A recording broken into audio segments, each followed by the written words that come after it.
and with limited time we must say no to a few opportunities. So what's your take on that when you see that you have erred on a few things and possibly done good things on other opportunities? So I know there's no thumb rule around it, but what's your... Yeah, so thumb rule is business in any form is welcome, right? That's a simple thumb rule. I mean, if you should not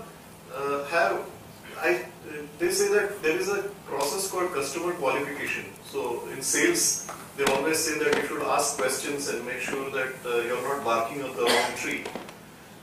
So you qualify the customer, you apply some filters, apply some logic, and you filter out some of the leads that you don't think you're up to. So in which case, what is happening is you are seeing that lead as a disqualified lead from the perspective of your current business model, right?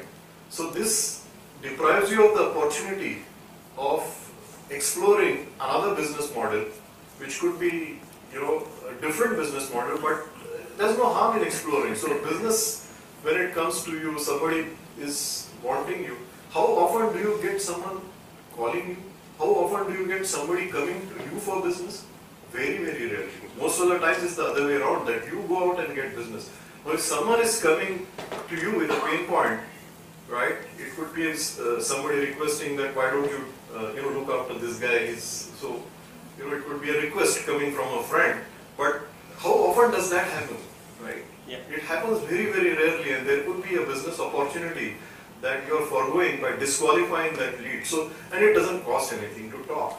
It doesn't cost anything to have a dialogue. Find out, and I'm sure that you will discover that you learn with every interaction. That's what. So whatever, as I said, whatever I am today, I am because of people and the friends. So if I had disqualified a lot of these leads coming my way, probably I would have lost some of those opportunities. When you went to communicate back to Aaron about Yeah, good question. So by the time I realized that he's worth communicating with, he was fooling. So I heard that Madhu used to tell me he's doing very well. I said, okay. So then he said, once I went to Bangalore, and then I heard that Nandan had joined him, and I said, okay. So let me go and visit. And then again when I visited, I saw that they had occupied an entire bungalow in Bangalore. And they are still below 5 crores level, but still they were much bigger than I had thought they would be. And I wanted to do business with them then, but by then they didn't need me. Okay, the only reason I asked this question is a lot of times we miss the opportunity. We realize that we made a huge mistake, but then how do you kind of go back and recover that mistake is the way to go forward. Yeah, so for which you have to realize that you have made the mistake, right? So that's what is the important thing, that in my case, I didn't realize that I had made that mistake. It's only in hindsight that now I know that it's a mistake. But that time I always thought I had taken the right decision. Thank you. You mentioned that we should be going ahead with our inner voice or gut feel. Is there any trick to identify whether it is your intuition, inner voice, or this fear of something of not doing it? Inner voice is something which is a God's gift, and it's not I won't call it fear, because this is what we call passion, or something that you want to do which doesn't let you sleep. So that is what is something that you should listen to. Now, it's not fear of failure or fear of you are being perceived as a good for nothing, or somebody who's just does a 9-to-5 job and you want to do something different, like someone else who has done it, probably someone in your family. So those fears are not, it's not really inner, it is outer, right? What is inner is that passion. Yeah, I'm referring to fear of making a right decision.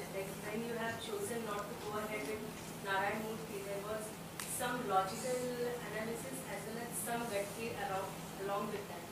So, is there anything which you came up during your journey wherein you could identify that, okay, now this is something which is my comfort zone is stopping me from doing it, but probably I should pursue it?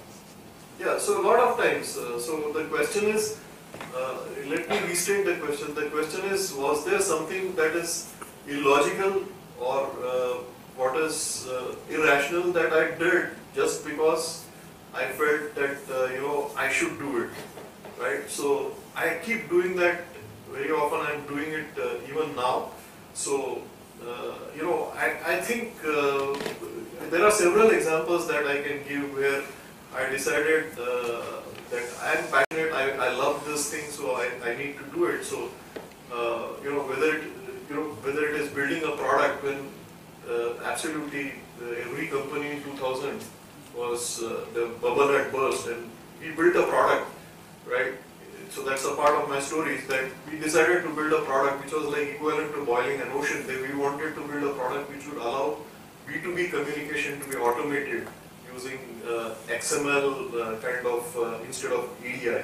So it was a big thing that we wanted to do with a funding of something like $500,000, and we thought it was like big money. It was absolutely illogical. I mean, everyone was telling like, you're not going to go anywhere with this, but we still did that. You mentioned you had an urge to do something on your own while you quit your job.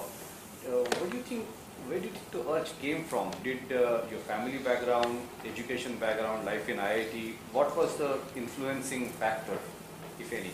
It's hard to see. The formative years, my maternal uncles were in business, and I've seen them doing business. So maybe that influence, because my mother was very close to my maternal uncles, and she used to probably tell, but my father was equally successful. So though he was not in business, he had a full-time job in LIC. So there was no reason, but that's what I mean. There is no logic, or I can't go back as to in my formative year what chemicals must have flown in my brain that gave me that urge. It's hard to find, but I had that urge. So it's kind of, since we made a beginning towards the second half of the journey, probably getting into how the whole story from, I guess, 2000 onwards. Right? So you mentioned there was this whole motto, when you look back around, don't give up. Right? How the journey basically started.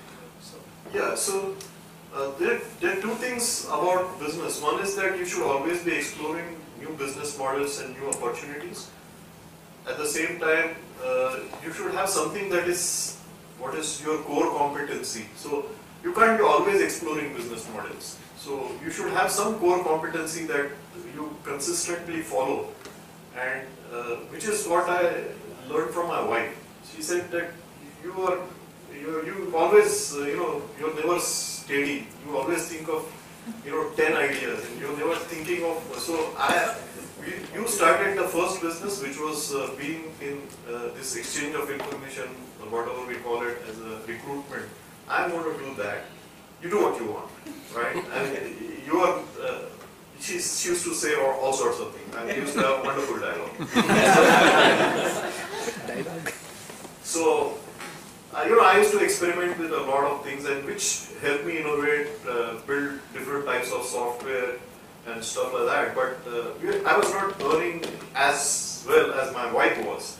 She was doing well because that's the time when this H1B thing had started, and she was like sending people on H1B, and she used to earn pretty good. And she was saying that you are a software engineer, IIT, IIM, and all that. What are you doing?